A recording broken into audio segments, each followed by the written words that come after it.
¿Cuál es el objeto de la materia? Hay algo que parece marginal, pero que se usa muchas veces para pensar, que es hacer el análisis de las cosas desde arriba hacia abajo o desde abajo hacia arriba. O sea, yo puedo a veces comprender las cosas. Primero les podría ir hablando de detalles, de cositas sueltas que parecen no tienen nada que ver, como si fuéramos construyendo primero un ladrillo, después les explico cómo armar una puerta, y ustedes no tienen ni idea para qué es. Y en algún momento, sobre el final de la película, esto está muy bueno por una película, sobre el final se encajan todas las cosas de golpe y te encontrás con una casa, que el ladrillo era parte de una pared y la puerta iba al lado y te sorprendes. Eso está bueno. Pero yo encaré la forma al revés, de arriba hacia abajo, lo que se llama top down, se usa mucho en inglés, para entender para encuadrar por qué vamos a ver las cosas que vamos a ver, por qué tienen sentido. Yo les quiero poner valor, no los quiero sorprender al final y que deserten en el medio. Quiero que entiendan por qué tenemos que ver esto, lo que vamos a ver, y qué función cumple dentro del gran mapa. Es como si viéramos el TEG, el mapa del TEG, todo junto de golpe. Y por qué entonces es importante que conquistemos las minas de hierro que están por allá arriba. Yo me quedé en el TEG, debe haber otros juegos ahora, pero bueno. Para eso, ¿qué es lo más arriba de la materia? ¿Cuál es su objetivo? ¿Para qué está esta materia? Y acá hay una definición: estudiar los fundamentos de arquitectura y organización de una computadora digital. Ese es el objetivo de la materia que estamos haciendo. Estudiar los fundamentos, porque no llegamos a un nivel de detalle, porque esto sería una materia sino de varios años, como en electrónica, digitales 1, digitales 2, digitales 3, da para seguir hablando un montón de esto. Solo los fundamentos de arquitectura y organización de una computadora digital binaria. Pero esta frase, que es tan sencilla, yo la puedo memorizar, pero si no definimos un montón de cosas no entendemos nada. ¿Ustedes saben qué es digital y binaria? Muchos sí, porque son recursantes, o sea que me van a poner la tapa con eso. Pero bueno, yo tengo que actuar, algunos no son recursantes y algunos lo sabrán, o sea que vamos a empezar a definir eso. Para eso necesito definir algo primero, que es una señal. Es un concepto intermedio. Y voy a decir que es un parámetro físico cuyo valor cuantitativo, o sea, su magnitud de ese parámetro, varía a lo largo del tiempo. ¿Qué es un parámetro físico? La temperatura, por ejemplo. Ahora hace una temperatura, en un ratito entra la sudestada y baja un poquito. Si yo voy graficando cómo va variando la temperatura en el tiempo, puedo hacer una curva que puede ser representada por alguna función matemática muy compleja o polinómica, por aproximación, por lo que sea, pero la puedo representar. Y esa curva, en el eje de abscisas, el eje horizontal es el tiempo, cómo cambia en el tiempo. Y en el eje de ordenadas, la magnitud es justamente el valor, cómo está la temperatura al mediodía, a la tarde, a la noche, cómo va cambiando, cómo sube mañana porque salió el sol. ¿Quién dice la temperatura? Podríamos decir un voltaje, podríamos decir la presión atmosférica, podríamos medir la dilatación de algo, yo qué sé, lo que sea, lo que se me ocurra. No tiene mucha importancia qué. Las señales, bueno, cuando las grafico en función del tiempo, tengo, ya le digo, el eje del tiempo en abscisas y la magnitud en ordenadas. Ahora, en la vida hay señales, hay cosas que de pronto saltan. Si yo quisiera representar, por ejemplo, la cantidad de alumnos que están entrando en un aula, en el tiempo, yo podría decir 1, después entraron 2 juntos, salté a 3, saltaron a 5. Eso tendría una representación que sería más parecida a esta curva de acá. ¿Ven? Que va saltando, va haciendo saltos. Nunca hay un alumno y medio, un alumno y cuarto. O hay un alumno, 2 alumnos, 3 alumnos o 38 alumnos en el aula. Eso quiere decir que la señal es discreta. Discreta quiere decir que entre un valor y el siguiente posible valor de la curva hay un salto que mínimo, que más chiquito no puede ser. Ahora hay otras señales, por ejemplo la de un micrófono, donde represento la señal de audio. Habrán visto en alguna interfaz de algún programa de audio, algún reproductor, algún grabador. Alguien habrá visto un oscilograma, una señal de audio así, todas con sus piquitos, con su eso. Es continua, no da saltos. por lo menos a simple vista, parecería que entre un valor de la magnitud y el valor siguiente hay infinitos valores intermedios. Entre el color verde de una hoja en la realidad, yo miro este pedacito de la hoja y veo un verde, y acá está un poquito más amarillento, más rojita la hoja. Entre esos dos colores hay infinitos colores. Si yo representara el grado de verdetud, de verdez, o sea, la componente verde en color de croma de esa hoja, tendría una variación continua, y si es continua quiere decir que es densa, que entre dos valores cualesquiera, por más cerca que estén, hay un montón de valores, infinitos valores intermedios. ¿Se acuerdan del secundario, los números reales? Los números reales tenían esa propiedad. Entre 3,1 y 3,2, ¿cuántos reales hay entre 3,1 y 3,2? Infinitos. Y entre 3,000001 y 3,00002 sigue habiendo infinitos. No importa qué tanto ponga la lupa, que tanto amplifique, hay infinitos valores. También no solo la amplitud es continua, sino que el tiempo es continuo, porque yo la temperatura la puedo medir ahora y dentro de un microsegundo, o dentro de una hora, o dentro de un microsegundo, o dentro de un nanosegundo. Entre un segundo y otro segundo hay infinitas mediciones de tiempo, que a pesar de que el reloj no me la mida, hay cronómetros, hay relojes atómicos que me miden con precisiones de 10 a la menos 9, de 10 a la menos 20, no sé, de lo que sea. O sea que puedo pensar que el tiempo es continuo y que la magnitud es continua. Voy a la realidad y veo que hay cosas que son así, son así. La presión atmosférica no salta de pronto de un valor de presión de tantos milímetros salta 1 milímetro al valor siguiente. No, en el medio, entre un valor y el otro, hay infinitos. Lo que pasa es que como esos decimales no tienen mucha importancia, generalmente yo no los informo al público. No le digo hay 1028 milibares, 35278 y le pongo tantos decimales como a pi, que son infinitos. Pero la realidad es así. Pero todo en la realidad tiene infinitos valores que cambian en infinitos instantes de tiempo. No. Cuando les digo recién, conté la cantidad de alumnos que fueron entrando al aula a lo largo del tiempo, podría graficar y va a haber saltos.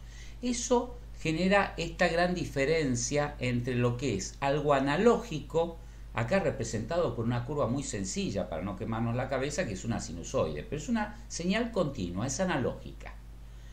Si ustedes tienen el control de volumen de un amplificador de audio, nada, tienen un equipo, una unidad de potencia porque tocan el bajo, no salta track, sino que es continuo. En general es continuo, el movimiento es analógico. Puedo elegir entre un volumen y el siguiente, habría infinitos si es que pudiera desplazar el potenciómetro tan poquitito. En realidad el potenciómetro me da como un saltito, pero puedo pensar que eso es continuo, eso es analógico. Lo que es continuo, lo que se corresponde con los números reales, es analógico.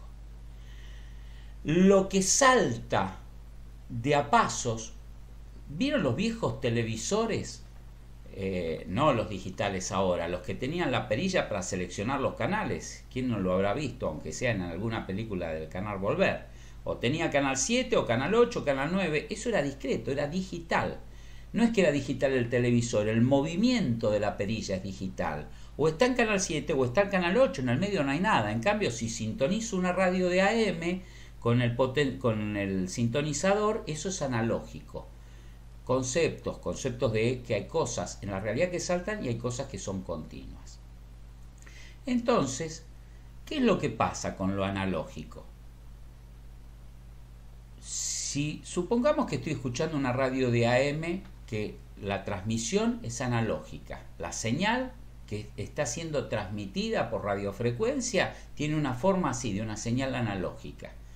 Y de pronto yo estoy lejos de la estación transmisora, no estoy ahí nomás, me estoy yendo en la ruta y cada vez escucho peor y paso por un transformador que está a la entrada de un campo y escucho ruido, cada vez más ruido. Llega un momento donde no entiendo qué me está diciendo el locutor porque el ruido lo tapa.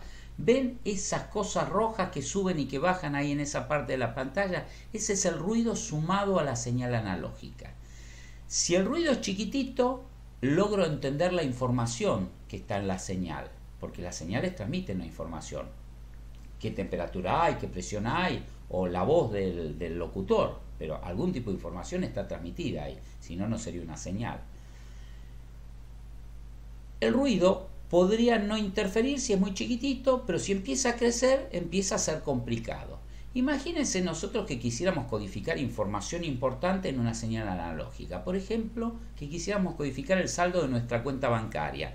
Entonces, la curva esta iría indicando cuánta plata tenemos. Cuanto más alta sea la curva, más plata tenemos. Cuanto más baja va a llegar a cero. Cuando llega en cero no tenemos saldo en la cuenta corriente. Estamos jodidos, ya es día 5 del mes y nos quedamos sin plata. Bueno, un pequeño ruidito ahí son 5.000 pesos, 10.000 pesos. ¿A vos te gustaría que tu cuenta de pronto consultase el saldo y diga 5.000 o diga 3.000 o diga 15.000 dependiendo del ruidito del transformador? No, es inadmisible. O sea, que para algunas cosas, especialmente para los procesos de computación, lo analógico, para procesar las cosas, no sirve porque es susceptible al ruido. El ruido altera los valores, altera la información. Información y ruido. La información me gusta, me sirve, me interesa, representa la realidad. El ruido es algo aleatorio que se me metió ahí que yo no quería, es un invitado que me genera un problema. ¿Qué pasa cuando le ponemos el ruido a una señal digital? ¿Qué pasa cuando le ponemos a una señal digital multinivel? Ven que tiene muchos niveles. Esto no es un binario, es digital, pero no es binario. No es 0 y 1. Tengo 0, 0,2, 0,4, 0,6, 0,8 y 1. O sea, 0, 0,2, 0,4, 0,6, 0,8 y 1 son 6 niveles. Es un hexanario, yo qué sé cómo llamarle, binario, hexanario, seisnario.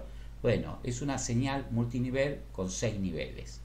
Me codifica la información, está bien, pero cuando le meto ruido, el ruido, con muy poquito que cambie, también me la está afectando igual que la analógica. Acá, lo que debería ser un 1, en este momento el pico rojo hace que me baje por debajo del 0,6. O sea que en este momento yo debería transmitir que tengo un algo y estoy transmitiendo que tengo 0,6 de algo. O debería transmitir que tengo 1000 y voy a decir que en realidad tengo 600 por un momento. El ruido afecta también a las señales digitales, claro que sí. Pero las afecta un poco menos. Si es un ruido chiquitito, así chiquitito, que a esta señal me la hace escuchar horrible, a esta señal digital, por más que no la escuche, no le cambia tanto la información. Si es más chiquitita esa parte roja, podría llegar a discriminar si ese ruido es menor que 0,05, o sea que va entre 1,05 y 0,095, nunca va a llegar a confundirse con un 0,8. Por más que sea un pico para arriba o para abajo, nunca va a llegar a ser el valor del escalón más cercano. Eso funcionaría, tiene mejor inmunidad al ruido, se llama inmunidad al ruido eso. Pero de los sistemas estos discretos o digitales no por el concepto, digitales porque los valores son separados. Puedo tener 6 niveles, puedo tener 50 niveles, puedo tener 3 niveles, puedo tener 2 niveles, un solo nivel no, porque un solo nivel sería siempre 0, o sea que no hay información, o siempre 5, nunca habría información. Tiene que haber cambio para que haya información, tiene que haber una alteración entre dos cosas. El multinivel, cuando empiezo a reducir la cantidad de niveles, llego al mínimo, a 2 niveles. Eso es digital binario. Esto también es digital, pero ya no es binario, es multinivel. El digital binario es una señal que cambia 0 o 1, 0 o 1. Que así como así me serviría para codificar, por ejemplo, hay alguien en el hall, tengo una intrusión en la alarma, 1. No hay nadie, el detector de presencia no detectó a nadie, 0. Hay alguien, 1. No hay nadie, 0. O sea que eso es una información de la realidad que ya, por su naturaleza, la codifico en binario. es codificable en binario, no necesito ni multinivel ni analógico para algo que solo tiene dos valores, en la realidad 0, 1. Pero vamos a ver que podemos codificar con 0, 2 valores cosas más complicadas que tienen muchos valores, los puedo reducir a una serie de ceros y unos, haciendo unos trucos que vamos a aprender durante la primera parte de la materia. ¿Qué es lo que pasa con respecto al ruido? El mismo ruido que acá, a este 1, me lo haría confundir por un mecanismo automático o por una persona que estuviera leyendo y diría, acá no sé si hay 1, acá me parece que es un 0,6, pero es un error, perdí información porque leí un 1,0,6. Si solo tengo dos niveles, el mismo nivel de ruido, es imposible que me haga confundir un 1 con un 0, porque están muy separados. Al estar muy separados, sí, si sigo aumentando el ruido, en algún momento el 1 también se va a confundir con el 0. Yo digo que tengo mejor rechazo al ruido, mejor, no perfecto, pero es mejor. Me da más margen para que ese ruido no me cambie la información y pueda reconstruirlo. Así que, desde el punto de vista tecnológico, es importante entender esto, porque ¿por qué las computadoras son binarias? ¿Por qué trabajan en binario? ¿Por qué será? Por esto, por el ruido. Esta es una de las dos razones por las cuales se elige el binario para el funcionamiento del 99,9% de las computadoras. Porque hay otras computadoras.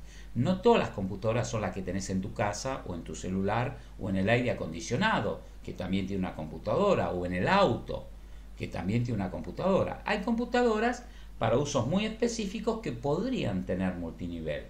Ignoro, por ejemplo, cómo trabajan las cuánticas, tengo que averiguar, pero la verdad es que posiblemente no sea necesaria. No, sí, porque son es la asociación del spin de dos partículas, no importa, no entremos, pero sí también es binario. Pero bueno, la cosa es que hubo otras computadoras en la antigüedad o algo muy parecido a la computadora, y eso lo van a ver en los videos de preclase.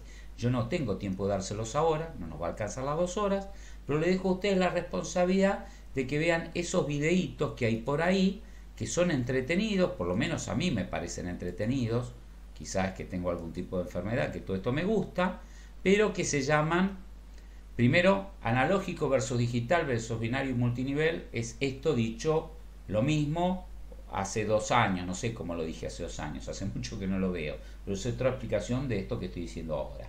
Pero cuando vean el mecanismo analógico de Anticitera, que a veces tiene otros nombres, pues es una traducción del griego y bueno, tiene varias alternativas, resulta que esto es una computadora hecha miles de años antes de Cristo.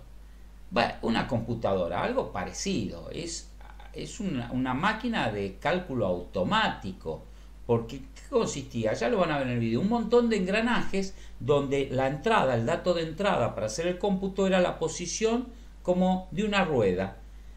Y esa rueda que tenía grabado las fechas de, no sé si por semana, si por día, si por mes, pero tenía las fechas dando toda la vuelta el año. Se cumplía todo el año. Entonces yo decía el 15 de marzo y tengo que poner con el día al indicador, girar eso para que indique 15 de marzo. Y cuando giraba eso se movían un montón de engranajes, un quilombo de engranajes, no 2 engranajes, 2000 años antes de Cristo. Y esos engranajes movían agujitas y un montón de diales y un montón de cosas y me decían, ¿dónde estaba Júpiter? ¿Dónde estaba la Luna? ¿Qué signo del horóscopo estaba? Todo lo que les importaba a esa gente. O sea, a esos griegos en ese momento le importaba cuándo honrar a Júpiter, porque era, o cuándo cosechar, o cuándo sembrar, cosas que tenían que ver con la posición de los astros y con el calendario astronómico, porque le dan importancia culturalmente y prácticamente. Entonces, ellos tenían una realidad, hicieron una máquina para que le computara a partir de la fecha dónde estaban esas posiciones, que no las sabían por ecuaciones, no sabían ni que la Tierra era el centro del universo, no sabían que las órbitas eran elípticas, pero de tanto mirar el cielo y anotar, fueron perfeccionando con la técnica una máquina que hacía eso. Es increíble, yo lo encuentro muy excitante. Quizás podamos decir que no es una computadora, o es una computadora así de programa fijo, no es de programa almacenado, porque el programa que a partir de la entrada calcula la posición de todos los astros está en el diseño de la máquina. Está embebido en el diámetro de los engranajes y en la forma de un montón de sinfines y de cositas que tiene dentro de la máquina para funcionar. Quiere decir que la puedo usar para sumar. No, es solo para calcularlos, solo sirve para eso. Es como una máquina de Sacoa de los videojuegos. Solo sirve para correr tal carrerita y nada más que eso, no es programable. En realidad es programable, pero tiene un programa fijo porque no se lo estamos cambiando todo el día. Pero bueno, no importa. Para hacer una analogía, una computadora, yo 5 minutos las uso para el Meet, 10 para jugar al Counter-Strike, 20 para buscar en el Metic, en alguna página de, ¿cómo que se llama? No sé, en Tinder, y vaya a saber para qué uso la computadora, tiene miles de usos. Le puedo instalar los programas y cambiar el uso, desde controlar un sistema automático en una fábrica hasta un uso hogareño y en la misma computadora. Esas computadoras de la antigüedad o esas máquinas de cálculo automática eran fijas. Después tenemos, muchos años después, una máquina de Babbage, donde llegó a ser programable. Vean este video. Babbage fue Francia, 1800 y algo, un genio, un capo total. Increíble lo que hizo con engranajes. Llegó a ser una computadora que tenía tantos engranajes con tal precisión que no la pudo construir con la tecnología de ese momento. Recién a principios de este siglo, o bueno, no sé si tan a principios, hubo una fundación que, estudiando los planos de la tercera máquina de Babbage, la máquina diferencial, logró construirla en la realidad y funcionaba tal cual lo que el tipo decía. Calculaban, ¿sabes para qué se usaban esas máquinas? En ese momento era muy importante para los astrónomos hacer las tablas para los astrónomos, para los matemáticos, para los científicos, para los ingenieros, trabajaban todos con las famosas tablas de logaritmos. Yo no sé si ustedes saben qué es una tabla de logaritmos, pero es un libro entero como una guía telefónica donde a cada número con no sé cuántos decimales te calcula el logaritmo en base 10 o en base y eso sirve para hacer un montón de cuentas. Y había otros libros con otras tablas que permitían sacar las posiciones de los astros para los astrónomos, que decían, ¿dónde va a estar? Ahora quiero observar Júpiter. Bueno, me fijo y uso esto, Eso estaba impreso. Imprimir eso requería que la gente hiciera cálculos a mano y llenara las tablas con los resultados. Entre el dato y el resultado había gente que eran calculadores. Trabajaban de hacer cuentas y se equivocaban y eso hacía que algo saliera después para la miércoles. Alguien usaba, había millones de valores y justo cuando elegías este valor que estaba mal impreso o mal calculado, te daba para la miércoles lo que estabas haciendo con esa tabla de logaritmos. Entonces era tan problemático el tema que hubo un tipo que invirtió mucha energía y mucho ingenio en hacer una máquina que hiciera esas cuentas. Sacaba polinomios de quinto orden con 30 decimales con una máquina hecha con engranajes y le podía cambiar el programa. Y no solo eso, te imprimía directamente la tabla para evitar errores humanos. Tenía un mecanismo que el resultado tenía una especie de impresora, pero con tinta, como una máquina de escribir, algo parecido. Vean ese video, los tienen que ver igual, pero se los recomiendo. Y después llegamos a que hubo otras computadoras como la Z3, ya ahora 1900, en la preguerra, posguerra de la Segunda Guerra Mundial, hechas con relés, que eran unas cosas así de grandes, con unos contactos que hacían track, track, track. Esas ya, el mecanismo de anticitera era analógico. La máquina de Babbage ya no era analógica, era digital, pero no era digital binaria, era digital decimal. Trabajaba con los engranajes, tenían 10 posiciones, 10 dientes. Entonces, y una palanquita, o estaba en esta posición, track, o pasaba, o era un 0, o era un 1, o era un 2, o era un 3, o era un 10, y cuando llegaba al 10, arrastraba como el odómetro de un auto al número de al lado, y pasaba a ser, justamente después del 9, pasaba a ser un 10. El 9 pasaba a ser 0, arrastraba al número de al lado, y se ponía en 1. Y así iba sumando, calculando potencias, muchas potencias que hacen un polinomio. ¿Se acuerdan que es un polinomio? 3 por x al cuadrado, más 2 por x al cubo, más 5 por x, más 7, más una constante. Bueno, con polinomios puedo aproximar cualquier función. Senos, cosenos. Había las tablas calculando todos los senos, los cosenos, todas las funciones trigonométricas. También se calculaban a mano. Bueno, ahora la Z3 ya es digital y binaria. Los relés no tienen 10 posiciones posibles o infinitas como un engranaje. Una rueda común tiene infinitas posiciones. Una rueda con una traba que solo puede estar como un selector de canales, tra, o en una o en otra, ya es digital. Esta era digital y binaria. Los relés o estaban cerrados o estaban abiertos, como el interruptor de la luz de tu cuarto. O lo prendés o lo apagás. Eso es un dispositivo tecnológico que se llama de conmutación. O prende o apaga, o prende o apaga, 0 o 1, conduce o no conduce. Resulta que esto era susceptible al ruido. Corría un poquitito la rueda, un poquitito, y ya me daban los astros para cualquier lado. O se dilataban los metales, o se oxidaba un poquitito con el desgaste, y ya al girar la rueda, ya Júpiter pasaba a estar unos cuantos grados para la derecha, no lo encontraba más. Por eso no sirvió, no era inmune al ruido. El ruido del desgaste de la máquina afectaba el resultado. En la digital esta de Babbage, el ruido ya no afectaba el resultado. Pero ¿qué pasaba? Era lentísima, mover engranajes, necesitaba una palanca así de grande para darle cuerda así, para que fuera sacando el resultado. Era una locura. No hubiéramos llegado a nada. Imagínense ustedes si para chatear con alguien tiene que estar dándole una máquina así y esperando para que Lola salga unos 4 días. Olvídate. Entonces, ¿qué se buscó? Se llegó con la máquina esta con relés a algo que tenía la mejor inmunidad al ruido porque trabajaba en binario. Pero seguía siendo lento porque el relé es una palanquita que hace tuc, tuc, tuc, tuc, movida por un electroimán, se mueve.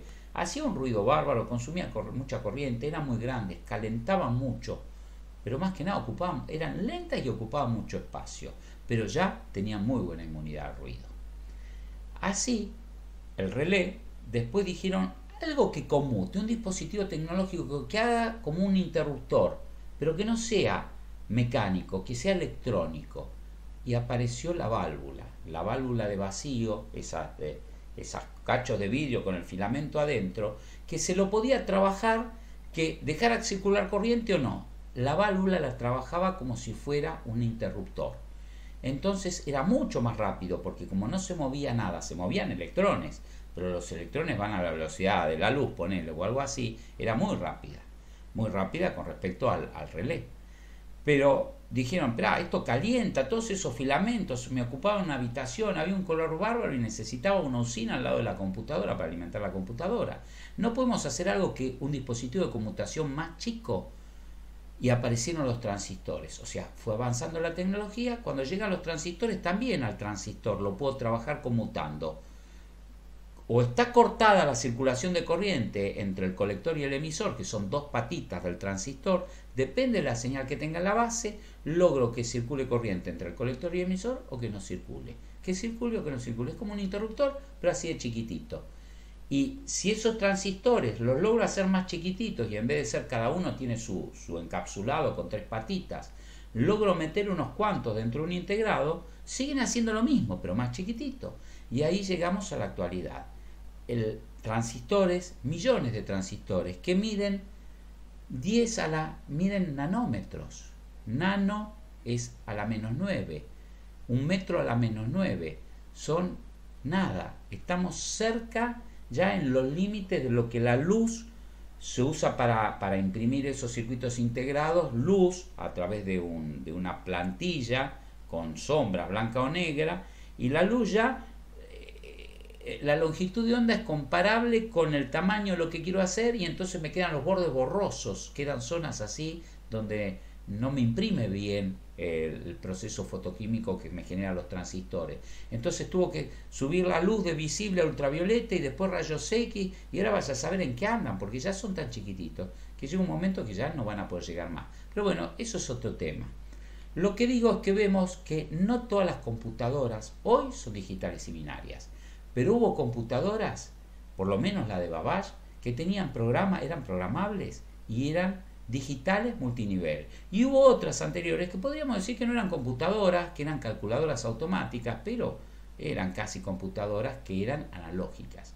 O sea que se siguieron usando hasta hace poco hasta hace pocos años, computadoras analógicas con voltajes, no con mecanismos, sino con amplificadores y integrados, diferenciando, integrando, cosas de la electrónica que no van a entender, pero que resolvían ecuaciones diferenciales que respondían a una simulación en tiempo real de procesos muy complejos. O sea, cada señal de entrada, cada valor de entrada de tensión respondía a una variable de un proceso complejo, y esto hacía entonces la integral del valor que entra por la entrada 1 más 5 por la derivada primera del coso, y te sacaba el resultado como un voltaje a la salida que lo leías en una agujita. En la aguja, en la posición de un indicador, en el valor que estaba ahí marcado, leías el resultado. Claro, no era muy precisa, era muy rápida, pero si leís un poco la aguja, ¿qué precisión puede leer en una aguja de un indicador de combustible? Nada. Bueno, esa es la historia de la computación. Vean estos videos que hablan sobre ciertos hitos y vean este que tiene una historia, no sé si es el mejor video, es uno que encontré por YouTube. No, no sé si es de YouTube o es de otro profesor, ya no sé qué. Ah, no, son varios videos, son de otro profesor, es medio largo, pero mírenlo, está interesante, habla sobre la evolución de la computación, para que vean que no hay una sola forma de resolver. No se piensen que todo es como es ahora. Hoy la computación es como es porque el binario es el que mejor relación señal-ruido tiene, y porque el binario además es muy fácil de implementar en dispositivos que conmutan como interruptores, y que esos dispositivos son muy fáciles de fabricar por el ser humano. Entonces, como son muy fáciles, resulta que fue por ahí el agua, por donde encontró el cauce del menor esfuerzo, por ahí se desarrolló la tecnología y hoy tenemos las computadoras que tenemos. Si hubiera sido de otra manera, en otra realidad, o si hubieran inventado otras cosas, quizás fueran de otra forma. El desarrollo de la computadora tiene que ver con el desarrollo de la tecnología. Pero bueno, me fui un poquito a la historia para venderles por qué tienen que ver estos videos de preclase, para contestar el trabajo práctico y para después alguna pregunta que se le haga en el parcial y en el integrador. Lo que vamos a volver es a lo que estaba hablando, que es el objetivo de la materia. Dijimos que hay señales de varios tipos y traté de explicarle con esto por qué la binaria es la mejor. Estas diapositivas están en el salón de clase, o sea que van y las miran. Viendo solo la diapositiva no entendés nada. Si escuchaste este verso vas a poder entender más o menos de qué la va. Bueno, esta diapositiva no es importante.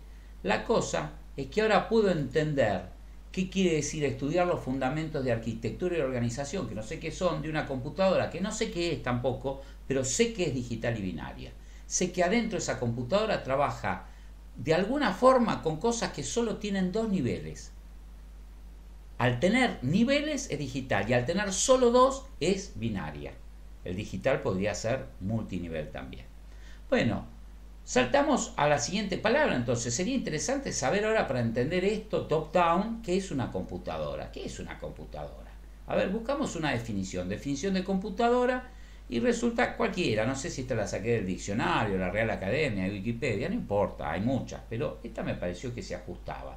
Es una máquina, o sea, no es algo abstracto, tiene que tener cuerpo, es algo físico, ya sea mecánica, ya sea engranajes o ya sea la electrónica, es algo material, es una máquina.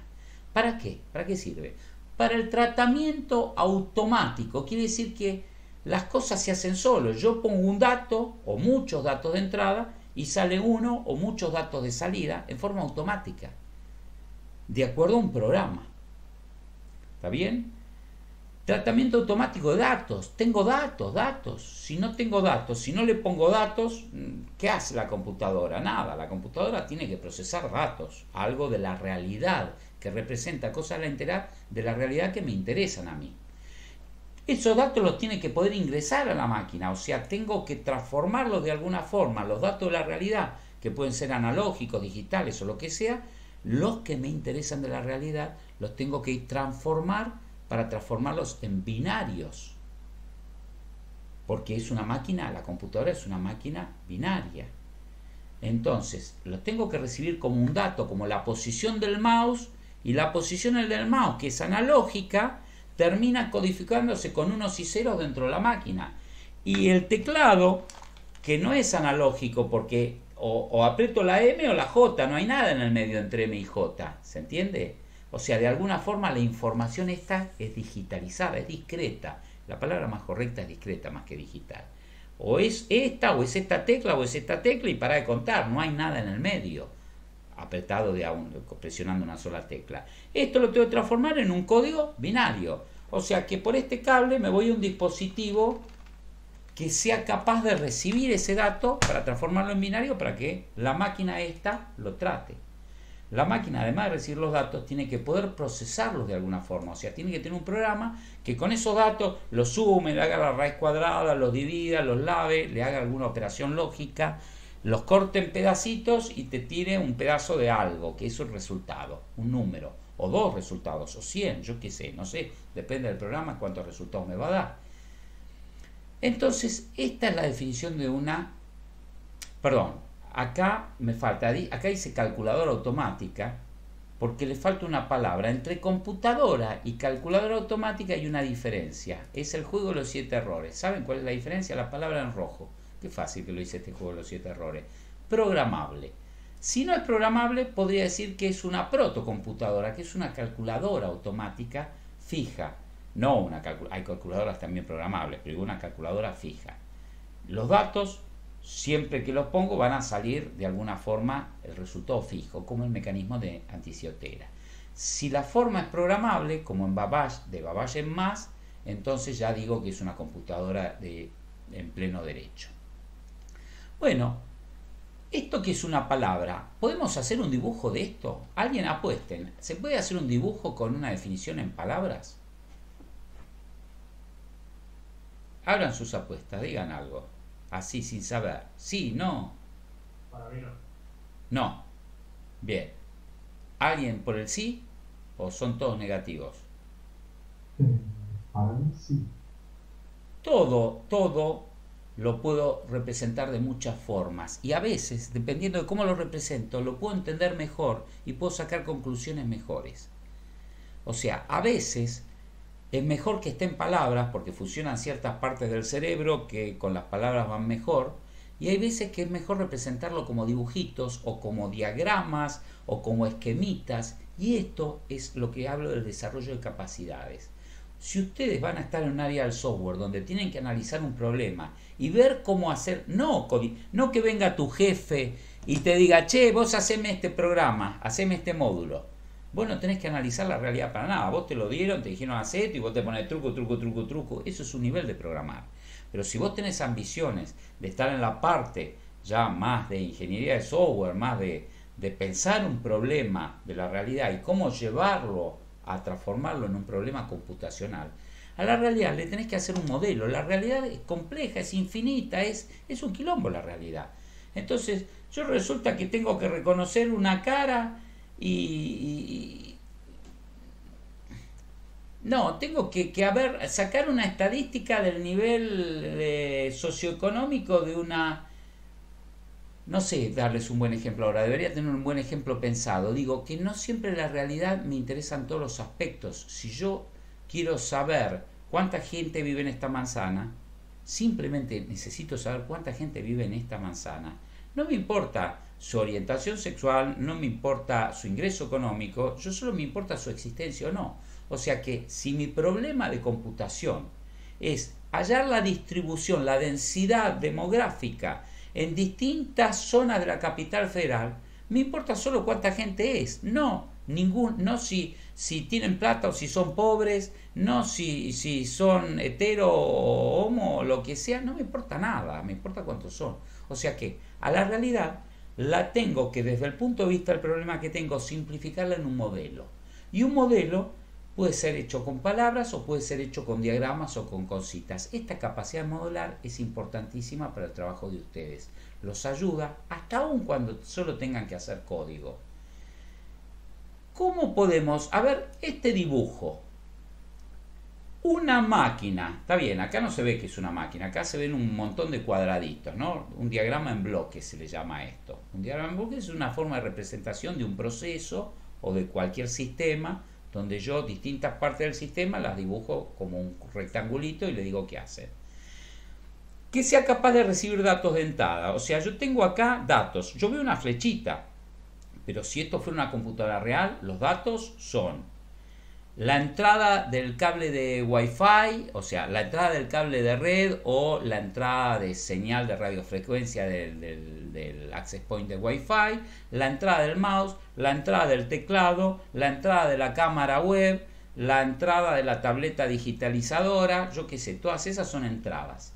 Tengo una parte de la computadora, tiene que ser capaz de recibirlos y transformarlos en binario. O sea, acá entra algo analógico como la posición en el plano de un mouse sobre la mesa, o entra algo discreto como las teclas, o entra algo analógico como mi micrófono. Hola, hola, esto es analógico y lo tengo que digitalizar. ¿Quién lo va a digitalizar? Algo que va a estar dentro de ese cuadrado. Ese cuadrado no es una sola cosa, son muchas cosas, pero para agruparlas todas y pensarlo sencillito, digo, son los dispositivos de entrada. ¿De qué se encargan los dispositivos? De recibir señales de distinto tipo y codificarlas todas en binario. ¿Y cómo las codifican en binario? Y lo vamos a ver en la primera parte de la materia. Vamos a aprender a codificar distintas cosas de la realidad en binario.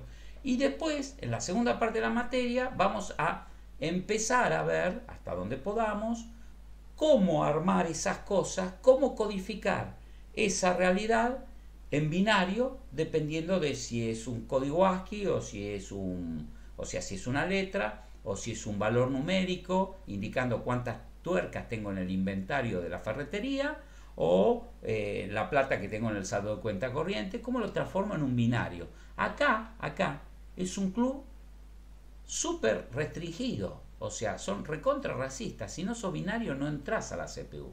O sea que la realidad no entra, solo entran las transformaciones, las representaciones binarias de la realidad. Representar la realidad en binario, no toda la realidad, los datos de la realidad que me importan al problema computacional en cuestión. Después, la definición dice entonces que es capaz de recibirlos y además de suministrar los resultados de dichas operaciones. O sea que tiene que haber algún cuadradito que se llama el dispositivo de salida, que acá recibe binarios procesados por esto y me los reconstruye. De esos binarios me reconstruye quizá una imagen que ya, bueno, es digital, pero vista así a grosso modo parece analógica. Yo veo tantos grados de colores en una pantalla hoy que la verdad es que no, me parece como si fuera analógico. Quizá no sea analógico, son digitales. O me hace una impresión 3D, o me escribe un listado, me hace una impresora común y corriente y me saca una hoja impresa de un documento de Word. Eso es la info de salida. La info de salida va a estar dado o en mis parlantes, si estoy procesando audio o editando video o editando audio, bueno, va a salir video o audio a la salida. Le meto audio, lo digitalizo, lo ecualizo, le cambio el nivel, todo con el programa que estoy corriendo en la CPU en ese momento y vuelvo y reconstruyo un audio que sale como una señal analógica que la transmito a un amplificador y a un recital y estoy, yo qué sé, haciéndole el sonido a la banda de no sé cuánto y sale bárbaro, sale un sonido de estudio que está, claro, de lo que entró le hice tanta cosa que suena de otra forma después. Bueno, en el medio, entre que entré los datos y que saqué el resultado, la definición me dice que tengo que procesarlo de alguna manera. O sea que necesito una caja que diga soy un procesador. Procesador, una unidad central de proceso, sería un buen nombre para ponerle a la caja que representa al procesador, unidad central de proceso, UCP, o en inglés Central Processing Unit, CPU. Bueno, dibujo una caja que diga CPU. ¿Y eso qué va a hacer? Y hacer lo que el programa me diga. O sea, yo no sé cómo, todavía a esta altura de la materia no tengo ni idea cómo, es magia. Pero acá, estos datos que le pongo de acá, los va a tener que hacer chucu, chucu, chucu, chucu y sacar un resultado que va a salir por acá. Ahora, lo que va a tener que hacer es programable, o sea que le tengo que poder grabar el programa en algún lado. ¿Ustedes cómo le llamarían a la cajita donde guardo el programa? Escucho propuestas. El disco duro puede ser memoria. El disco duro es un caso particular. En general podríamos decir que es la memoria. Sí, generalmente los programas los guardo en disco duro. ¿Perdón? ¿El procesador? No, para guardar. Ah, entendí mal. No para procesar. Para procesar está la unidad central de proceso. Estamos viendo ahora que como la máquina es programable, tengo un programa, y un programa es una secuencia de instrucciones, es una receta. La receta la voy a tener que guardar también en binario, porque la máquina, ya dije, es un club exclusivo, donde los datos tienen que ser binarios, pero el programa también tiene que ser binario, todo está en binario, no hay otra cosa que no sea binario, porque dentro de la computadora tiene solo dispositivos de conmutación que trabajan con ceros y unos, y en función de esos ceros y unos activan y cierran y abren otras cosas que van a generar más ceros y unos, o sea que solo ceros y unos. Necesito algo que genéricamente es correcto decir disco duro, es correcto decir disco de estado sólido, es correcto decir RAM, pero la palabra más genérica que hay para ahí es decir memoria.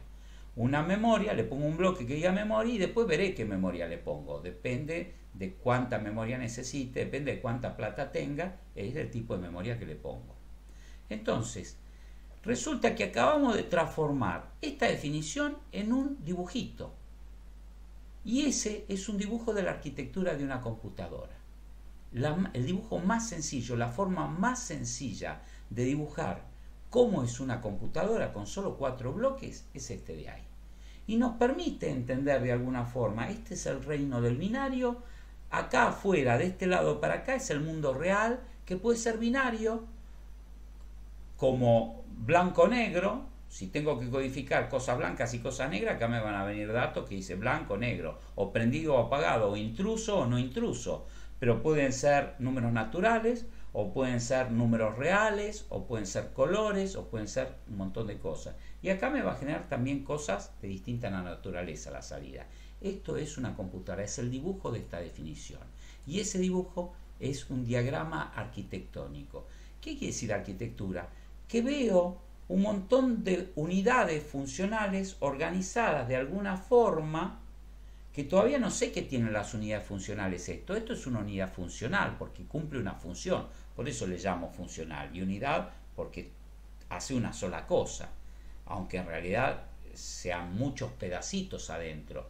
Globalmente, yo puedo decir la gente de limpieza, para hablar de la unidad funcional, pero no quiere decir que todos muevan la mano al mismo tiempo limpiando solamente vidrios. Algunos limpiar el vidrio, otros limpiar el piso, otro, no sé, el ejemplo que se me ocurrió, ese ejemplo que quizás es medio desgraciado, pero bueno, habrá otros ejemplos donde yo simplifico un montón de cosas que son distintas en un bloque. Dispositivo de entrada, dispositivo de salida, la que procesa, la que almacena el programa en binario, la que procesa los datos binarios, la que transforma la realidad en datos binarios y la que transforma el resultado binario en otro dato no necesariamente binario, pero generalmente digital, pero podría ser analógico como el sonido. Ahora, esto estamos yendo de arriba hacia abajo, de una definición ya tenemos un diagrama y ya la definición tiene sentido. Me queda ver un poco qué es arquitectura y organización. Vamos a estar medio justos de tiempo. Yo un poco se lo voy a dejar para que lo lea. Se lo voy a decir muy rapidito porque la definición incluía estas dos palabras claves, no la definición de computadora. La computadora ya la entendimos. Definimos computadora para entender el objetivo de la materia, que estoy buscando la diapositiva. ¿Diapositiva dónde está? Acá está. No, señal acá. Ya entendimos qué es computadora, qué es digital, qué es binaria, y me faltaría entender un poquito qué es arquitectura y organización. Arquitectura y organización es cómo ordenar. Por ahora va a ser una mezcla, como si arquitectura y organización fueran lo mismo, no vamos a distinguir mucho. Después, en la clase 11 o en la 13, no me acuerdo cuál era, ahí vamos a distinguirlo un poco más. Por ahora se van a quedar con algo que lo van a entender más o menos. Es que yo con las mismas unidades funcionales puedo hacer cosas distintas. Supongamos que esto fuera una arquitectura, algo de verdad, y que mis unidades funcionales, algo constructivo, digo, algo de, no me sale la palabra, que tenga que ver con lo habitacional, con las casas, con lo que hacen los arquitectos. Hay una palabra que se me está escapando ahora que habla de todo eso, de lo edilicio. Bueno, yo tengo una unidad funcional que se puede llamar cocina, ¿está bien? Pensemos que la cocina es algo que tiene características muy propias, tiene que tener un lugar de lavado, tiene que tener un lugar para elevar la temperatura de los alimentos, sea en hornalla, sea horno, sea grill, algo para calentar tiene que haber cosas para conservar los alimentos, refrigerarlos, o sea, que una cocina es distinta a un dormitorio, ¿estamos de acuerdo? O sea, son 4 paredes, pero un dormitorio o una habitación en general, no llamemos dormitorio, porque dormitorio tiene que tener una cama, una habitación en general son 4 paredes peladas, donde si le pongo una cama es un dormitorio. Pero una cocina es distinto a una habitación. Y un baño es distinto a una cocina y es... Ahora, esos son unidades funcionales, porque cumplen funciones distintas. La cocina es para cocinar, el baño es para... Bueno, no lo puedo decir porque me va a censurar el INADI. Y la habitación es para algo, depende. Ponele que a este arquitecto le dice, con estas unidades funcionales, organizámelas para hacer una vivienda. Entonces va a decir, bueno, para este tipo de problemas, viviendas, y bueno, yo le pongo una cocina, una sola, le pongo 2 baños, uno abajo y otro arriba con los dormitorios, para no estar teniendo que bajar en mitad de la noche y despertarse tanto, y le pongo una habitación grande que sea para reunirse y comer, un living comedor, y le pongo 2 habitaciones más chiquititas que sean para descansar, para que se transformen en dormitorios. Bien, eso es arquitectura. Parece que no tiene nada que ver con la computadora, pero síganme el hilo. Las mismas unidades funcionales le dicen a un arquitecto, bueno, esto mismo, armame una escuela. Y dice, pero ahí tengo otro problema. A ver, cocinar casi no se cocina, se va a calentar un tecito el Carlos cuando en el recreo y nada más. Después, ¿para qué? ¿Para qué quiero más? Que le ponen un hornallito, una nafa y ya está, eso es la cocina. Hacela más chiquitita, poné una sola. Pero habitaciones necesito 40 porque si no, no entran los alumnos en presencial, van a ser las aulas las habitaciones. Y baños, pone uno solo masculino y uno femenino. Por ahora con 2 nos alcanzamos, después veremos, o si hacemos uno solo, yo qué sé. Pero bueno, son las mismas unidades funcionales, pero le cambié los tamaños, eso tiene que ver un poco con la organización. ¿Qué tamaño tienen en función a ver capacidad de cuánta gente va a estar simultáneamente en el edificio haciendo cierta función? Cocinando muy poquitito, en el baño podría haber un poco más porque se recreo y salen varios con ganas de ir al baño, y en el aula mucho de eso. Y si voy a hacer un galpón, y bueno, la habitación se transforma en un gran galpón sin divisiones, es una cosa grandísima, con doble altura, con ciertas características organizativas, como un portón alto para que entren los camiones, como un techo alto para poder estivar en altura, con una cocinita también que es chica, porque para hacerse una comidita, el que trabaja ahí, yo qué sé, no sé, y con un baño mediano, no tan grande como una escuela, pues no va a haber tanta gente en el galpón. Digo, que las mismas cosas las podemos armar de distintas formas para cumplir distintas necesidades. Esto pasa en la computadora. No todas las computadoras son iguales. El aire acondicionado tiene una computadora. ¿Está bien? Eso me creen todo el mundo de que tiene chiquitita, pero tiene una computadora. La computadora que va a tener, ¿qué cuentas va a sacar? O sea, va a tener que tener una unidad central de proceso muy inteligente para sacar números con 80 decimales, para calcularme si la temperatura son 10 grados, de 10 a 50 grados me dirá, no sé, a 60 grados, ponele que mida de 0 a 60 grados de temperatura ambiente, en números naturales, de 0, 1, 2, 3, 4, 5 a 60, sin decimales. ¿Vos te crees que al aire acondicionado le importa si hay 42 grados, 3 o 42,4? El de 42 salta a 43 y a la miércoles. Para prender el compresor no necesita más detalles, con eso le alcanza. ¿Y qué tiene que sacar una cuenta? Es decir, a ver, ¿qué temperatura objetivo me dio este fulano? Me dijo que quiere la habitación a 25 grados porque quiere ahorrar energía por la política que hay en este momento, que tenemos que ahorrar energía porque la factura está cara. 25, hay 32 menos 25, tiene que sacar esa cuenta entre 2 números naturales y decir, ¿da más que 0? En realidad ni importa cuál da el resultado. 32 es mayor que 25, sí. Arranca el aire. Baja la temperatura, el dispositivo de entrada-salida está midiendo la temperatura que hay en el ambiente, o sea que el dispositivo de entrada-salida es una porquería. Solo tiene que convertir un sensor de temperatura en una señal digital. Eso es todo lo que hace el dispositivo de entrada-salida. O no, es un poco más complicado. También tiene que recibir la señal del control remoto para entrarle los valores que le quiero setear de si prender esto. O sea, que el dispositivo de entrada-salida recibe la entrada del control remoto y el sensor de temperatura, que es una señal analógica. La digitaliza las dos, la mete a una CPU recontra chiquitita, que tiene una memoria recontra chiquitita, porque solo tiene un programa grabado, que es el programa que decide, se saca la cuenta, y si da más que tanto, prende el compresor, y si no, y si bla, y si te dijeron tal cosa, prende el flap, y si te dijeron que pagues en 2 horas, fíjate el reloj, ya se cumplió las 2 horas, apaga. Eso es todo lo que hace. ¿Y cuál es la salida? ¿Prendo el compresor o no prendo el compresor? Nada más. Y controlar la pantallita, que te puede indicar la temperatura que está leyendo, porque eso también es una salida. Si tiene un indicador digital que dice qué temperatura hay, muchos aires no tienen tienen 2 LED de salida, si está prendido y si está arrancado el compresor, y no hay más. Digo que si el problema es construir una escuela o el problema es construir un microprocesador para un aire acondicionado, armo una arquitectura y una organización. O sea, la organización es qué tamaño cuántos decimales voy a tener que tener adentro para hacer las cuentas. Y con números naturales alcanza para el aire acondicionado.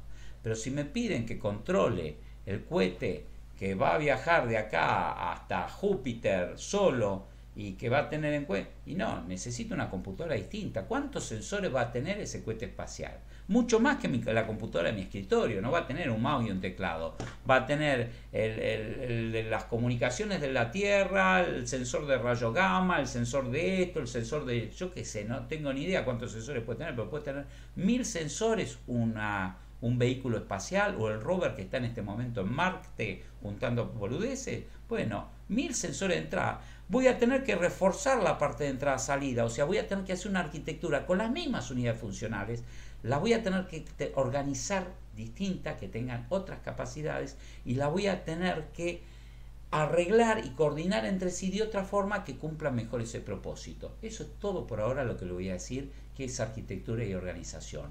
Cómo organizar esas cositas en este diagrama que acabamos de ver, que tiene solo 4 elementos, en forma de que cumplan mejor las cosas. Y vos me digas, che, pero estos 4 elementos no lo puedo organizar. Bueno, porque esto es muy sencillo. Pero si profundizamos un poco más, en realidad empiezo a pensar lo siguiente. La unidad de la CPU, la que procesa, ¿cómo la puedo dividir adentro? Así, medio inventando. Está bien, yo ya sé cuál es el resultado. Ustedes quizá no lo pudieran deducir. Pero yo puedo pensar que tiene 2 partes. Es una posibilidad, pensar que tiene 2 partes. Una que es la unidad que hace las cuentas. Realmente la parte donde está el cálculo. Le entran los datos y hace suma, hace una operación lógica, hace una operación aritmética, se pasa haciendo cuentas. Es la que realmente trabaja. Y un capataz. Un capataz que es el que dirige, dice, bueno, hace la cuenta entre el dato que está guardado en tal memoria y ahora dale lugar. O sea, tiene que haber algo que dirija todo. Si vos juntás más de un elemento, o sea, tirás gente a hacer una autopista y no le decís a la gente, hagan una autopista y cada uno hace lo que quiere. No, necesitas a alguien que organice todo. Bueno, eso se llama unidad de control. Ese es el capataz. El capataz, de alguna forma, entiende el programa, tiene que recibir cuando en la memoria, la parte de la memoria, la unidad de control tiene que decir, a ver memoria, ¿cuál es la primera instrucción del programa? A ver, agarrar 1 kilo de harina. Entonces dice, bueno, voy, busco 1 kilo de harina, busco una información del exterior. Buscar la temperatura del sensor de temperatura en el aire acondicionado. Bueno, guardarlo en esta posición de la memoria que está destinada a guardar los datos. Ahora, fíjate si bueno, va coordinando si el dato lo guardo acá, si sumo 3 más 5 y guardo el subtotal en la memoria durante un ratito y después, porque tengo que hacer 3 más 5 entre paréntesis por 8. No puedo hacer todas las cuentas juntas, la computadora tampoco. Primero hace 3 más 5, obtiene un subtotal, lo guarda en algún lado provisoriamente, porque si no se le desvanece, si no lo guarda se vaporiza, y después ese subtotal lo recupera junto con el 8 que tiene que multiplicar y la ALU hace otra cuenta, que es el resultado de 3 más 5, que da 8, por 8, 8 por 8, 64, pero el 8 del subtotal lo guardó en algún lado. El que va controlando abriendo puertas y cerrando puertas, diciendo vos dato vení, vos dato andá, vos andá y tirá hormigón acá, vos pasá la topadora. El capataz es la unidad de control. Y la ALU es la parte que trabaja realmente, la que hace las cuentas. O sea que podemos pensar que una CPU tiene estas dos cosas adentro, tiene estos dos bloques, por lo menos estos dos bloques. Arithmetic Logic Unit, ALU, unidad aritmético-lógica, y unidad de control, que es la que decide cómo se conectan las cosas entre sí, cómo se hacen las cosas, cómo se interpretan. El que dice qué hacer son las instrucciones en memoria, pero el que interpreta esas instrucciones, como si el capataz leyera una especificación y dice, construir una autopista que vaya desde Lobos a Cañuelas. Eso dice el programa. Pero el capataz tiene que traducir eso. Yo a esta gente no le puedo decir eso. Le tengo que decir, de acá hasta aquel postecito que está a 33 grados al noroeste, tengo que traducirlo a cosas más concretas de bajo nivel. Eso hace la unidad de control. Y la ALU se encarga de hacer los procesos que sean necesarios, aritméticos, lógicos. O sea, solo hace cuentas. Cuentas u operaciones lógicas. Las cuentas es multiplicar, restar, sumar. Las operaciones lógicas todavía no sabemos qué es, pero ya vamos a ver que son cosas como decir, por ejemplo, ¿qué es una operación lógica? Vamos a irnos de vacaciones en enero. Esta operación lógica la van a entender. Este año nos vamos a ir de vacaciones. Si ahorramos lo suficiente y tu suegra nos presta la casa y el nene nos enferma y no se lleva materias a marzo o sea, eso es una operación lógica. Por ejemplo, la operación I. Ese I quiere decir que se tiene que cumplir esto y esto para que pase un resultado. Es una operación lógica. A veces es O. Nos vamos si me saco la lotería o si me paga todo tu primo. Eso es un O, es otra operación lógica. Sea una cosa, sea la otra, o sean las dos al mismo tiempo, bueno, nos vamos de vacaciones igual. Eso son operaciones lógicas. Ahí no hay sumar, ahí no hay restar, ahí no hay multiplicar. Es una operación lógica. Bueno, todo eso lo hace la ALU. ¿Qué pasa acá? La unidad de control le dice, bueno, haz esta receta, nos estamos quedando sin tiempo, lo siento, vamos a llegar medio hasta las 10, porque si no van a tener que ver los videos después, creo que les va a llevar más tiempo. Pero quiero cerrar un poquito esto. La receta acá dice, es como hacer un bizcochuelo. Imaginemos que la receta del programa es como hacer un bizcochuelo. Dice, mezcle 1 kilo de harina, entonces lee 1 kilo de harina, primer renglón. ¿Quién lo lee? La unidad de control. Y dice, bueno, tengo que ir a comprar 1 kilo de harina. Activa con sus celulares, tiene 20 celulares, 20 líneas de comunicación, 20 piolines, y le dice, bueno, dispositivo de entrada, tráeme harina. O sea, tráeme un dato en realidad, no es que va a buscar harina, va a buscar un dato al exterior que necesita de afuera. O que está en memoria, mejor dicho, está en memoria, el kilo de harina está en memoria, es un dato que está en memoria. Pero la memoria no está ahí dentro de la CPU, está afuera. Ven que la memoria está afuera del círculo naranja. Lo naranja es la unidad central de proceso y la memoria es externa, la memoria principal. La memoria, hagamos de cuenta que es el supermercado o el chino o el coto que tengo a 3 cuadras. Entonces, resulta que necesito el primer operando para sumar A más B. A está en la memoria y B está en la memoria. El kilo de harina y los 3 huevos que necesito para el bizcochuelo, los dos están en el supermercado, que es la memoria. La memoria es el supermercado. Esto dice, anda al supermercado, va, sale, le manda la señal a la memoria y le dice, bueno, en la góndola 37.5, posición 5, está la harina. Mándame 1 kilo de harina. Viene la harina por los cables, llega a la ALU y dice, bueno, tengo el operando A. Dice, en la posición 86.327 del supermercado están los huevos. Tráeme los huevos. Trae los huevos por el cable. Ya la ALU tiene la harina y los huevos. Y le dice, mezcla. La ALU es la que trabaja, la que hace la cuenta. La mezcla. Es la que trabaja. Todo cuando haya que trabajar es la ALU. Mezcla las dos cosas. Dice, el resultado, o sea, a la mezcla agregarle ralladuras de un limón. O sea, que tiene una mezcla que la tiene que guardar, porque la ALU no tiene lugar donde guardar nada. O sea, ¿qué hace? ¿Dónde la guardo? No tengo donde guardar. ¿Ustedes ven algún lugar donde diga memoria acá adentro en lo naranja? ¿Dice memoria ahí adentro? No, no dice memoria ahí adentro. No tengo ningún lugar donde almacenar ni un resultado provisorio de 3 más 2, no lo puedo almacenar acá, lo tengo que guardar en la memoria. Y la memoria dijimos que es el chino. Es como que saliera con el bol de harina y huevo batido, me voy, lo guardo en el chino y después resulta que tengo que traerlo de nuevo más un limón que necesito para rallar, ralladura de limón, que ya el chino lo vende rallado en la posición 56.325 de la góndola, hay limón, entonces trae el resultado de recién y trae el limón, se lo tiene que traer del chino de nuevo a la mesada de trabajo, rallar el limón, mezclar eso y así. ¿No hay algo que está mal? ¿Ustedes qué mejorarían de esto? ¿Qué se les ocurre? Agregar una memoria interna. Agregar una memoria dentro de la CPU. Agregar una alacena arriba de la cocina, donde está la batidora y donde está el fuego, arriba le pongo una alacena chiquitita, chiquitita, no es la góndola del chino, 2 estantes. Y que si el programa me dice, necesito harina, huevo, ralladura de limón, y bueno, voy al chino con el listado y me traigo en un solo viaje, o traigo primero, antes de empezar a trabajar en distintos, porque quizás tengo que ir al chino, tengo que ir al supermercado, tengo que ir a la pollería de la vuelta, tengo que ir al kiosco de la esquina o a la IPF, yo qué sé qué tengo que hacer, depende de qué me pide la fórmula de qué. Quizás no voy a un solo lugar en un solo viaje, pero traigo todo, lo pongo en la alacena y ahí me pongo a cocinar. Le pongo una memoria acá adentro que actúe como una alacena y ese es el... Miren cómo se va complicando la arquitectura. O sea, cómo de arriba hacia abajo, en función de distintas necesidades, podemos ir complicando. ¿Ven qué es la arquitectura? Es las mismas unidades funcionales, la memoria es la misma.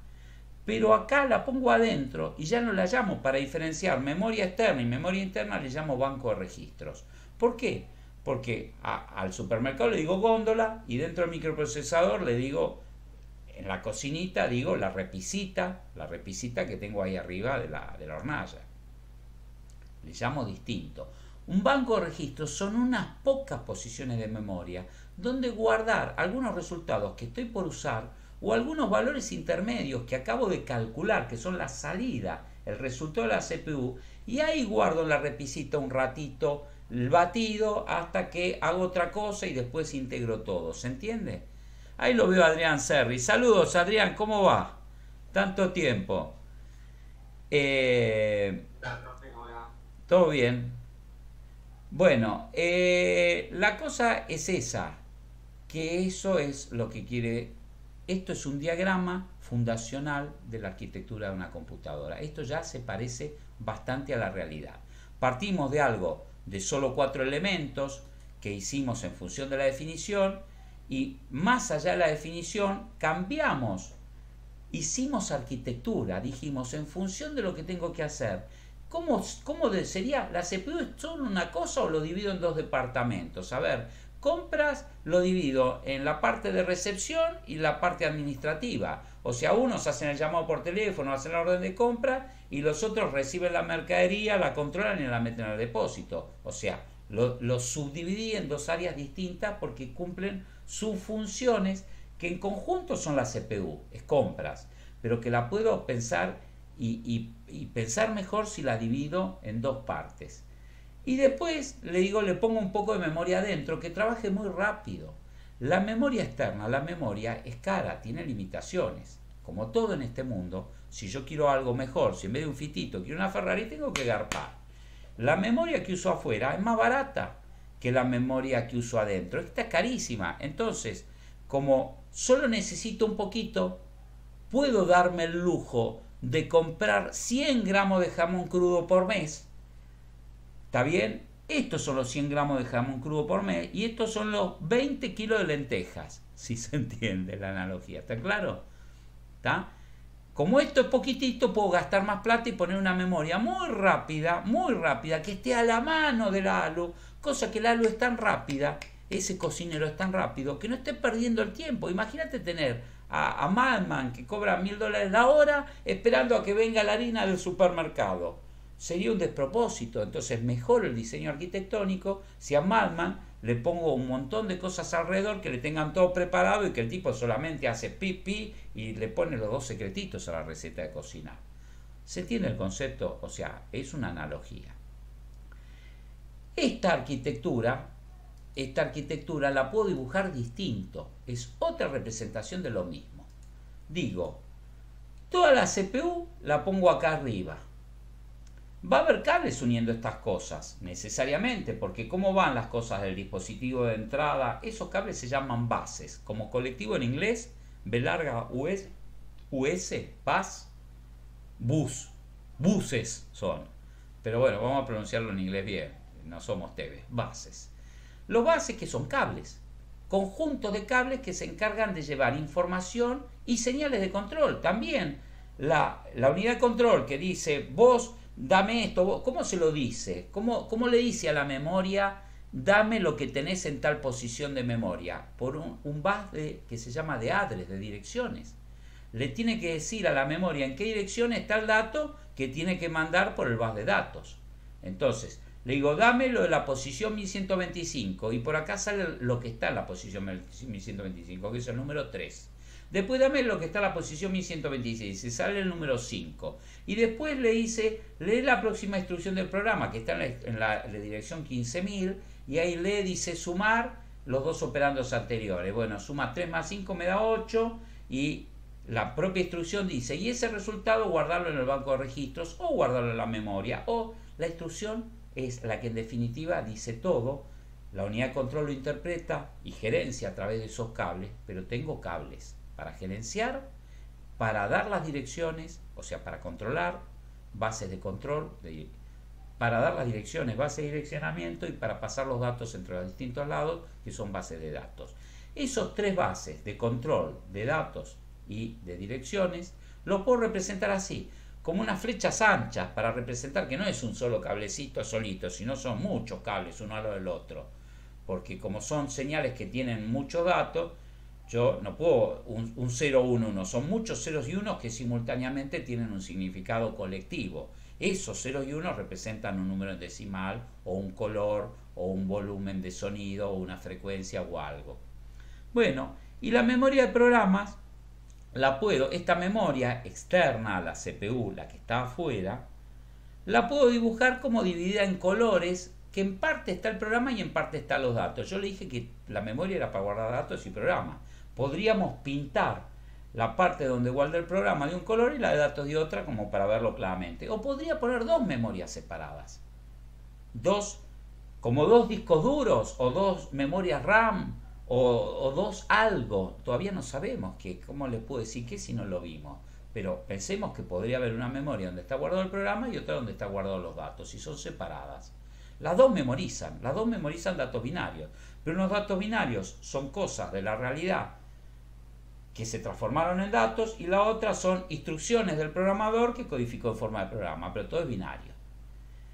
Y tengo otra cosa, este bloque verde, que actuaría como una memoria, que es la entrada-salida, porque también yo puedo decir que los datos del teclado van a una dirección, se guardan en una posición que la puedo leer como si fuera una memoria, y los datos del mouse van a otra posición distinta. Entonces, cada vez que el programa quiere leer el mouse, se fija en la dirección 1 de entrada-salida, y cada vez que quiere leer el mouse, o el teclado, o el tablet, o el micrófono, la 3, la 4, la 5, la 6. O sea que también necesito direcciones para referirme a qué dispositivo de entrada-salida leo, necesito un bus de datos para traer los datos que ese dispositivo de entrada me está mandando, o sacar los datos que ese dispositivo de salida necesita para imprimir o algo. Y también va a haber señales de control para decir, mirá que este dato no es para vos, es para vos. O sea, yo lo mando el dato para todos al mismo tiempo, por los mismos cables llegan a todos. Entonces va a haber una señal de control que me diga, che, memoria, te habilito a vos porque ese dato es para vos, tomá vos la dirección que va. O le digo a la entrada-salida, memoria no, vos te pongo en 0 ese cable, porque vos este dato no es para vos. Y a la entrada-salida se la pongo en 1 diciendo, esa dirección y ese dato son para que lo saques vos por la impresora. Bueno, imaginémonos que esto podría pasar. ¿Qué es lo que pasa? Esto es una arquitectura, es lo mismo que esto representado de otra forma, pero les quiero presentar algo. Si esto fuera la memoria y la entrada-salida, fueran el supermercado y la pollería de la esquina, los datos del programa, las instrucciones del programa y los datos de entrada y los datos de salida, todos tienen que pasar por este lugarcito que es una puerta. Imagínense que hay una puerta. Son unas patitas que tiene el integrado de la CPU, pero imagínense ustedes que es la puerta de esto que es un almacén. Entonces, imagínense que estos son los clientes y los proveedores. Son cosas distintas, datos e instrucciones que podrían ser clientes y proveedores en una analogía. Imagínense que todos están entrando por la puerta del almacén. Es un almacén chico de campo. El proveedor de Quilmes viene una vez por mes y baja 4 cajones. Tarda 2 minutos en cruzar el umbral. Y la señora que viene con el andador, nada, espera esos 2 minutos. Si es que justo se encontró con el proveedor de Quilmes, espera que el tipo salga y después se manda a ella. Imagínate que esto crece, se transformó en Nordelta y ahora tengo 200 proveedores. El cajón de cerveza no me baja, me bajan 2 camiones de cerveza, o sea, están 3 horas bajando con los carritos, 4 changos, los cajones de cerveza. O sea que la puerta de entrada de acá, la puerta donde pasan los cajones de cerveza, la señora con el andador no puede entrar nunca porque está siempre entrando.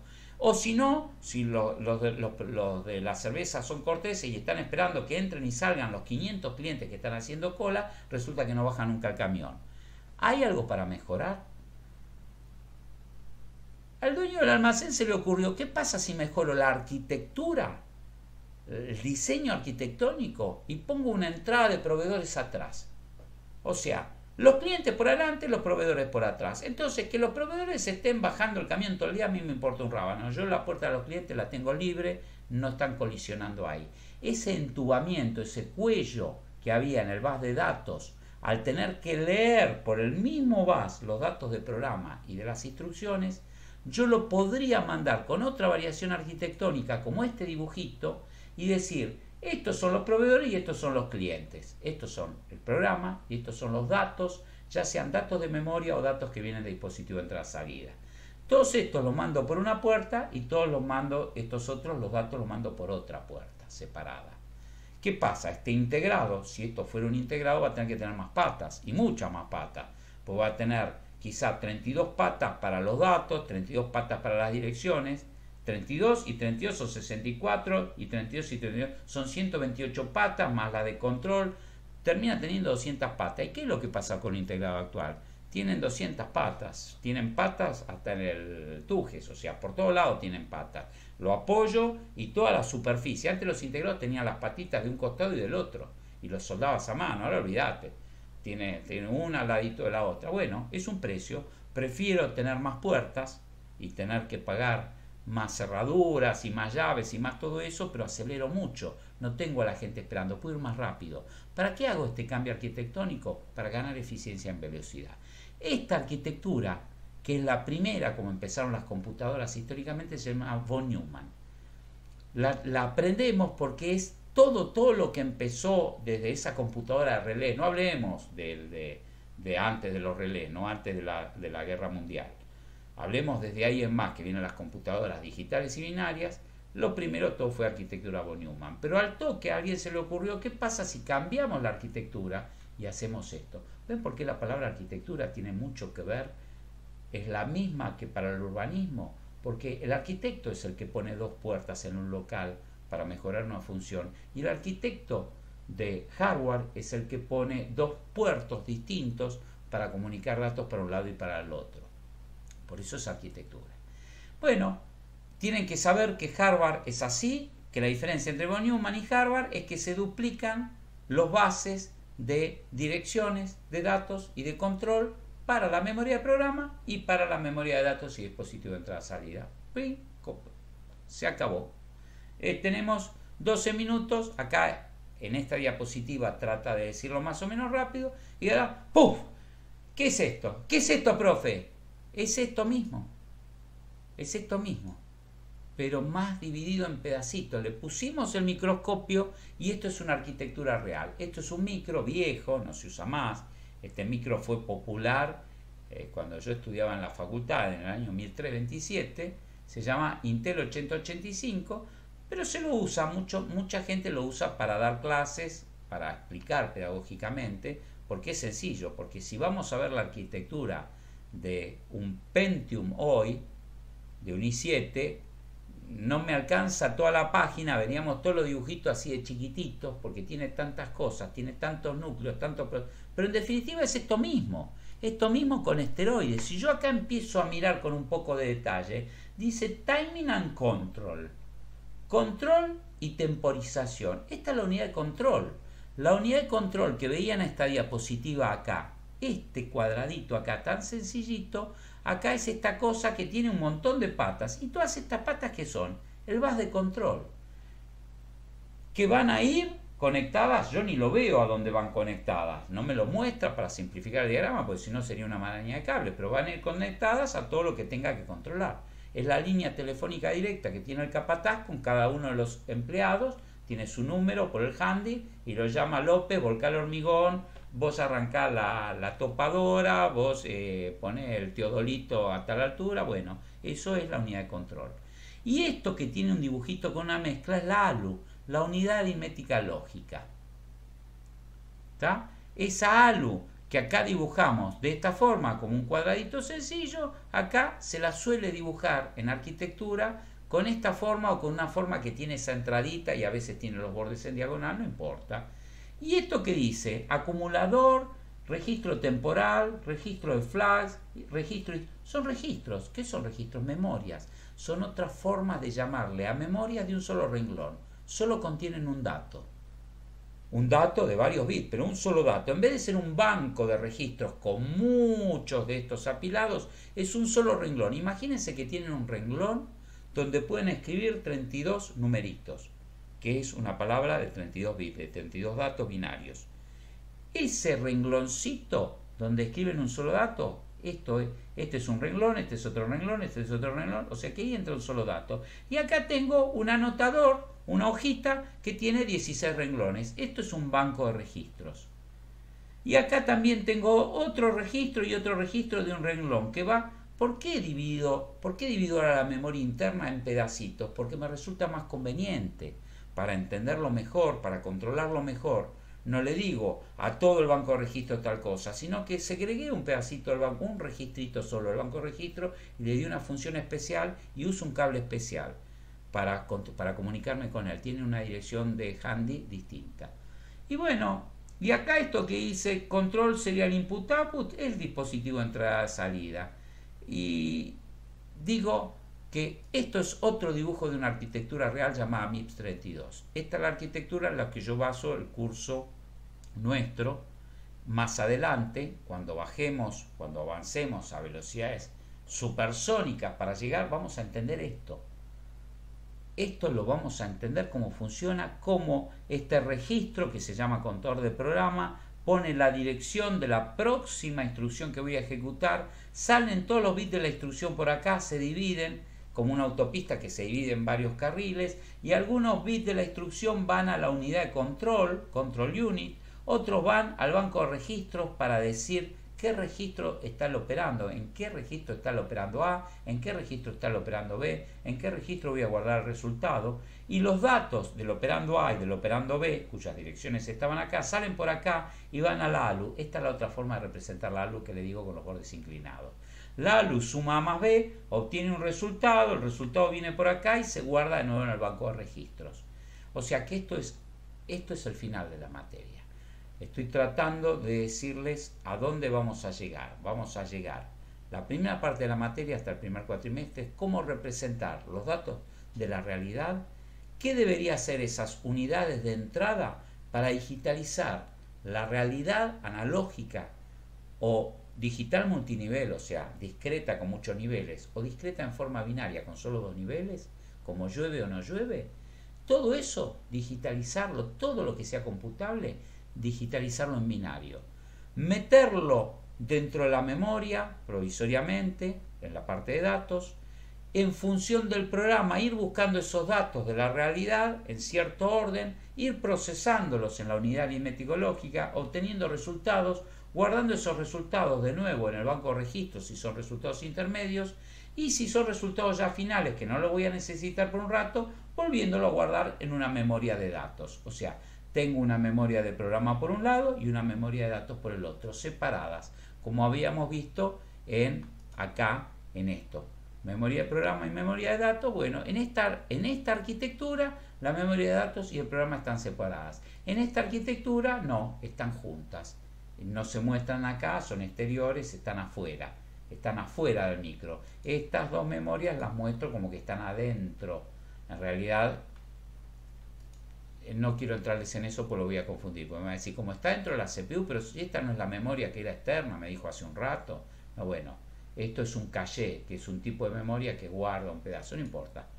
Ustedes hagan de cuenta que esto está fuera porque es memoria principal, fuera de la CPU, o sea que la CPU, esto es una entrada a la CPU, esto es una salida a la CPU, son todos cables que entran y salen, y esto no está dentro de la CPU, está afuera. Todo el resto está dentro de la CPU. Bueno, última diapositiva, 6 minutos finales, no pudimos irnos antes, es nada, esto solito. ¿Qué diferencia hay entre un microprocesador, un microcontrolador y un sistema embebido? Que es algo informativo, nada, para que tengan una idea, es lo mismo, con distinta escala. Un microprocesador le llamo solamente a la CPU sin nada, peladita. O sea, ¿qué hay dentro de un microprocesador? A ver, ¿qué hay dentro de la CPU? ¿Ven este coso naranja? Dentro de un microprocesador está la ALU, está la unidad de control y está el banco de registros. ¿Están los dispositivos de entrada-salida? No. O sea, los que convierten las señales del mundo real en binario, ¿están dentro de la CPU de un microprocesador? No, no están. ¿La memoria externa está dentro de un microprocesador? No, no está. ¿Los dispositivos de salida? No, no están. Eso es un microprocesador. Era un integrado que solo tenía eso. Llegó un momento que el grado de integración y la necesidad de velocidad y la necesidad de... Alguien dijo, espera, ¿por qué no ponemos dentro del mismo integrado también la unidad de entrada-salida? ¿Y por qué no le ponemos también la memoria? Y bueno, ¿y ahí qué tengo entonces? Voy a tener otra cosa. No le puedo llamar microprocesor, ese nombre es para otra cosa. Bueno, le llamo microcontrolador. Un microcontrolador, microcontrolling unit, es un microprocesor con memoria y con dispositivo de entrada-salida dentro del mismo integrado. O sea, viene todo junto, la misma cosita de plástico negra llena de patas. Ahora no solo hace las cuentas, sino que además tiene la memoria y la conversión de analógico a digital. Va a tener que tener muchas más patas para conectarse con el exterior. ¿Y qué es un sistema embebido? Es un microcontrolador, o sea, uno de estos, con un propósito fijo, que está diseñado para optimizar una función, el aire acondicionado. El aire acondicionado no tiene un Pentium 4 adentro, no tiene un i7, no, tiene un sistema embebido, un microprocesor que el fabricante de aires acondicionados se mandó a fabricar especialmente para ahorrar hasta el último centavo, que tenga la menor cantidad de patas y que haga justo lo necesario. Quizá ese fabricante se juntó con 10 más, o sea que hay uno que fabrica sistemas embebidos que se lo vende a todos los fabricantes de aire acondicionados o a todos los fabricantes de control remoto, porque dentro de un control remoto también hay un microprocesador para transformar estas teclas y en señales y entender todo lo que tengo que hacer. Acá hay un microprocesador. En el televisor, dentro de un televisor hay un microprocesador. Un sistema embebido es una computadora que está dentro de un electrodoméstico, dentro de lavarropa, dentro de algún lado. Colorín colorado, la clase se ha acabado y nos quedó el tema de la historia que les conté a grosso modo, y nos quedó el tema de la famosa ley de Moore, que se explica solo. O sea, la historia, ven los videos, la completan con un poquito de detalles, qué máquina, qué pasó en qué año, qué esto, qué lo otro, para que tengan una idea de cómo vino la mano, pero lo importante es lo conté. Y la ley de Moore dice que no es una ley física que surge de la realidad, es experimental, se dio así, se dio. No, generalmente uno habla de las leyes que rigen el electromagnetismo, son leyes que dependen de la naturaleza de la materia y que son inmutables, o sea, son así. Si yo tiro una manzana va a caer, la ley de Newton dice tal cosa y no es experimental. Sí. Experimental o más de observación por cómo desarrollaste. Claro, es experimental. Pues perdón, quizás la palabra es inadecuada, porque experimental incluiría es algo que se da en la práctica sin que esto dependa realmente de un mecanismo intrínseco de la realidad. Dependió de muchas cosas, pero se dio así. Y se dio en forma consistente, entonces le llaman ley, pero la ley está medio de sobra, no es una ley. Es una observación sobre la historia. No hay nada que haga que esto tenga que ser así, salvo que se dio así. Que cada 18 meses se duplicó la cantidad de transistores dentro de un dispositivo de cómputo, dentro de una CPU. O lo que quieran llamarlo, un microcontrolador o lo que sea. Cada 18 meses había el doble. Entonces, esto es una escala logarítmica, se llama, porque ven que acá no dice 10.000, 20.000, 30.000, 40.000, 50.000, no, dice 10.000 y salta 10 veces más, y acá 10 veces más, y acá, eso se llama una escala logarítmica. Si yo esto lo dibujara en una escala, es como el crecimiento del COVID. ¿Se acuerdan que vimos esas escalas? Que cada día se duplicaban los casos, 1, 2, 4, 8, 16, ¿cómo haría la curva? Así para arriba, una exponencial que se dispara vertical. Cuando se nos disparaba la exponencial nos decían quédate en casa. Bueno, la ley de Moore seguiría una ley exponencial. Es lineal, es una recta, si esta escala es logarítmica. Y estos son los años, que sí es año por año. Esto en realidad sí vale la pena aclararles algo, que tiene un límite, porque esto se basó en que la tecnología cada vez hizo más grandes, más chiquitos los transistores, los fue reduciendo.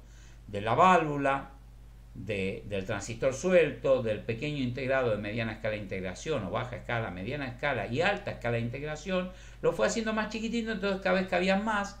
Había un mercado que cada vez demandaba más capacidad de cómputos, entonces les convenía poner integrados con más transistores para tener más capacidad de cómputo, y bueno, se dio en la práctica que fue creciendo así porque la tecnología aumentó ese ritmo. Pero llegamos a un momento donde ya el transistor más chiquitito es del tamaño de unos pocos átomos y ya no puedo hacerlo más chiquitito. Entonces la ley del Moore viene pronosticando de que se va a acabar. ¿Por qué siguió los últimos años? Porque ya no se hicieron más chiquititos, no hay más transistores por cada núcleo, lo que hay es más núcleos, lo que se llama tener un micro con 4 núcleos, un i7 tiene 6 núcleos, un i9 tiene 8 núcleos, así. Lo que hay ya no es no son más chicos los transistores, sino en realidad es más grande el integrado del microprocesador o del microcontrolador y tiene como varios procesadores en paralelo. Por eso se está respetando, pero ya no se están pudiendo achicar más los transistores. Creo que el tope físico anda en los 4 nanómetros y más de ahí abajo ya es imposible. O sea, no hay aumento tecnológico que pueda hacer achicar eso más, salvo que hagamos transistores de un solo electrón, pero ya no sería la electrónica que conocemos ahora, sería otro nuevo concepto, como si fuera una computadora cuántica. Es un cambio de tecnología radical. ¿Quieren hacer alguna pregunta? Supongo que hasta ahora nadie quiere preguntar. Si no, nos saludamos a los que quedaron. ¡No les tomé lista! Ay, bueno, hoy se las perdono. Me voy a poner una alarma para tomar la lista en el recreo. Nadie me hizo acordar. Bueno, gente, espero que lo hayan disfrutado. Sé que es larguísima la clase. Yo les pido disculpas, no puedo hacer nada para hacerla más corta. Y bueno, quizá pudiera hablar menos, pero me parece como que se pierde algo de entender, no lo sé. Si tienen sugerencias, decirme sea más concreto o no, y veo que son mayoritarias, la puedo repetir menos, es lo único que puedo hacer. Les voy a habilitar un trabajo práctico con preguntas sobre esto. Vean los videos, nos vemos el miércoles que viene. Si alguien realmente tiene la posibilidad de cambiar de materia, le digo en serio, no me los quiero sacar de arriba. Por ustedes me parece que es mejor que hagan Orgao 1 y no esta. Y llénenme sí o sí el formulario ya. Entre hoy y mañana necesito que estén todos los usuarios de Discord y todo. Así cierro eso durante el fin de semana y no sigo arrastrando cosas administrativas porque tengo 2 millones de cosas que hacer. Buena semana para todos. Chao, profe, gracias. Gracias, profe. Chao, profe. Chao, hasta luego. Chao, hasta luego.